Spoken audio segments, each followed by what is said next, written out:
जगज्जननी परमाराध्य परम पूज्य पाद श्री परम पूज्य पाद श्री आचार्य के चरणों में बैठे यहाँ उपस्थित ऋतिक मंडली, गुरु भाई, गुरु माँ, छोटे छोटे भाई, छोटी छोटी बहनें, सदा सभी बच्चों को मेरा आनंद जय गुरु। एक हफ्ता हुआ है मुझे यहाँ आए हुए और मुझे सौभाग्य मिल रही है, मेरे लिए बहुत बड़ा आशीर्वाद है। छोटे छोटे किस्से कहूंगा, अपने जीवन से शुरू करूंगा।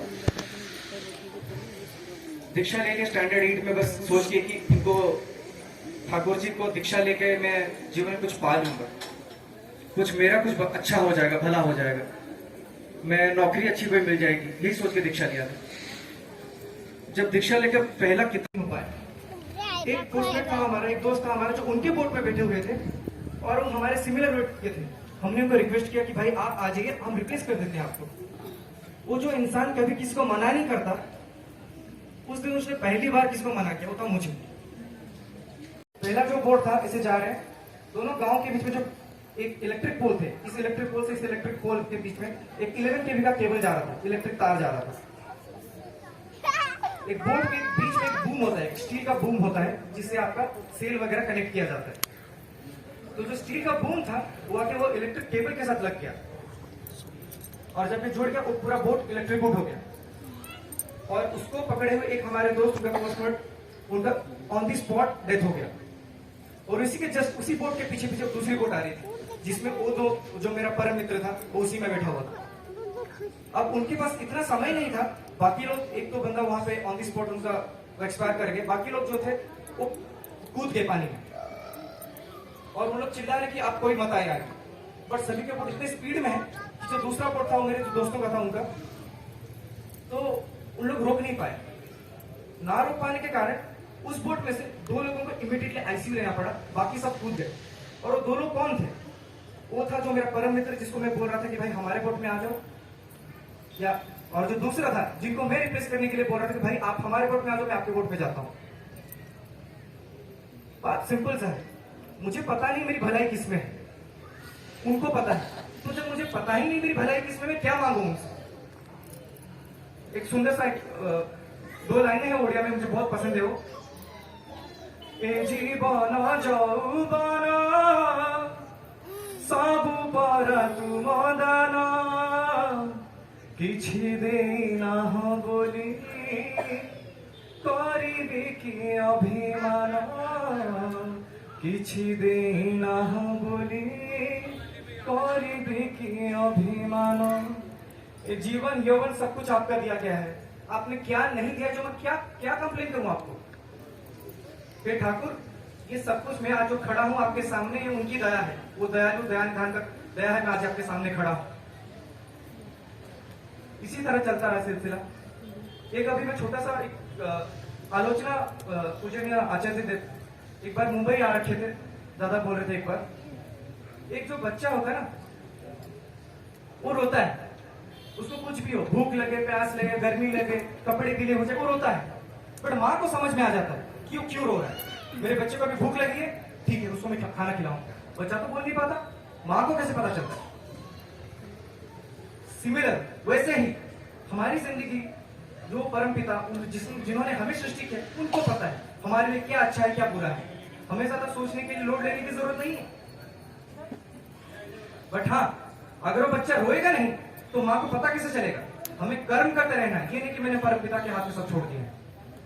हमें जो अपना रोजमर्रा जीवन का जो कर्तव्य है वो हमें अतिवाहित करना ही है, चाहे ऑफिस का हो, घर का, दाम्पत्य जीवन का, पारिवारिक जीवन का, राष्ट्र जीवन का, जो भी हमें करना ही है।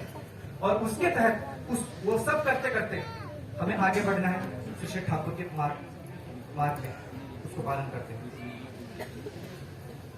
विशेषकर अभी मैं जस्ट लास्ट वीक ट्रांसफर आया, उससे पहले मैंने निवेदन किया था पूजनीय अविंदर से कि दादा में से ट्रांसफर आओ।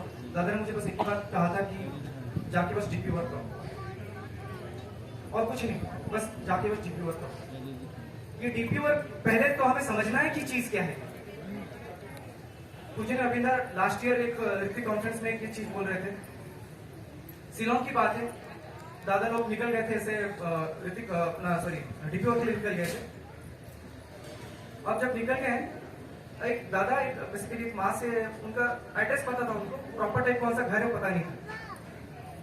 तो पूछते पूछते से पहुंचे उनकी गली में, एक माँ उन्हें मिली वहाँ पे और वो माँ से पूछी कि माँ ये माँ का आपका एड्रेस पता है क्या, मुझे इस लोकेलिटी में पता है, बताया गया। तो माँ ने बोला कि दादा वो 4 घर छोड़ के उनका घर है। फिर दादा गए वहाँ पे, तो दादा गए थे वहाँ पे डिटेल्स के लिए। फिर जब वो गए देखे तो उनका दरवाजा बंद है, ताला लगा हुआ है। वो माँ ने उनको ऑलरेडी बोल रखा था, 3-4 दिन से वहाँ दिखी भी नहीं है।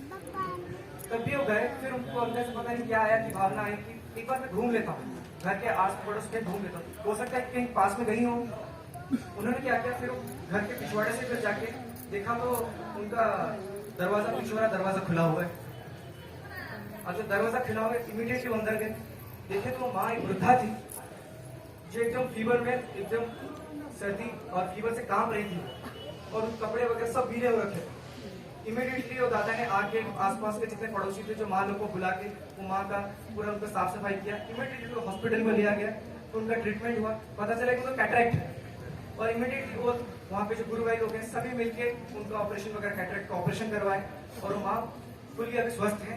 और वो माँ का जो घर है शिलोंग में, वो घर आज उस एरिया का डीपीआर का अड्डा बन गया है। ये डीपीआर के पीछे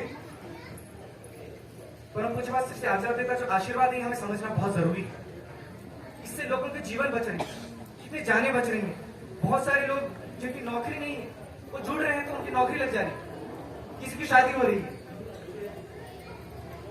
कोविड में जो लोग हमारे बहुत सारे भाई बहन माँ बहुत गुजर गए, बहुत सारे पूरी पृथ्वी में बहुत वंश हुए जीवन को लेकर, जिनका कोई नहीं रहा उनका कोई है, ये बताना, ये संदेश पहुंचा, ये हमारा कर्तव्य है। और उनका कौन है, यही। इसी के लिए ये जो उद्देश्य का पालन करने के लिए हमें डिक्लेयर करना बहुत जरूरी है।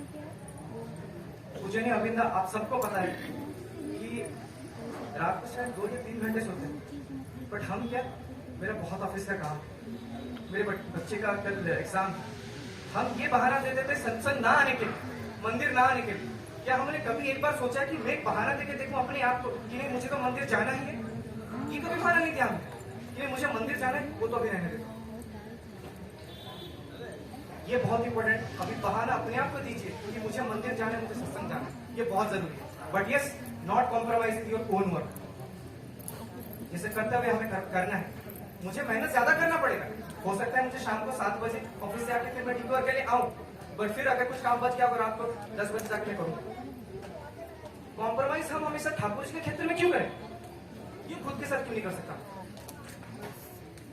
उन्हीं परम दयाल श्री ठाकुर जी के चरणों में सभी गुरु भाई गुरु माँ यहाँ उपस्थित सभी तथा विशाखापट्टनम तीर्थ के सभी भाई बहन माँ सभी के मंगल कामना करते हुए उनका पारिवारिक जीवन, दाम्पत्य जीवन, सामाजिक जीवन, राष्ट्रीय जीवन सुखमय मंगलमय हो, यही विनती करते हुए जय गुरु।